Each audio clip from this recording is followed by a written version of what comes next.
So this is our first time going to Georgia Tech, and the way we kind of came up with this meet, we always like to have one flying trip on the outdoor season towards the end of the year. I mean, we don't really have to leave the state to find really good competition, but I think it's a good prep meet for what we're gonna have to do in a few weeks when we go to conference. So indoor season, we're flying every other weekend, and I just don't like the whole idea of, all right, you know, the outdoor season comes, USF, UF, UCF, we're doing all those meets in the state, and then all of a sudden it comes time to get back on a plane and get back on a little bit of a different rhythm for the meet. So we always try to find a meet that's out of the state that we can actually have that routine and practice for it. And Timberly Molden, one of our sophomores, is from Georgia.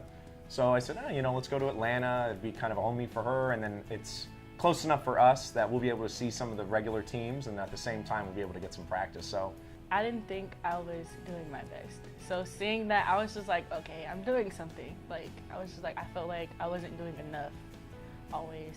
But I mean, coming up to this weekend, I feel like I can PR again. I just have to remain focused. If I could go somewhere, the first thing people be like, oh, you play basketball? I'm like, no.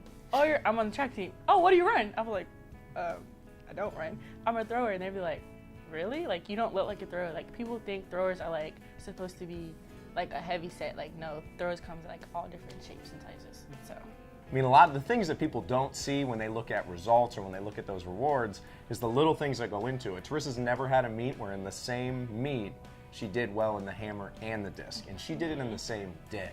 She did it within 2 hours of each other, and those are the kind of performances you need to have if you want to qualify for regionals, which she's done in both. You want to qualify for nationals, or if you want to be somebody that scores big points at conference. I mean, she's setting herself up to have a huge meet, and the exciting thing is that all of her teammates around her in every event group this weekend, we're running personal best, we're having season best, we're going out there and doing what they're supposed to do. So Terrisa and I are very honest with each other when it comes to those things, and if we're not doing what we're supposed to do or we're doing great, we'll put it out there. So, but if I'm not, he's going to let me know.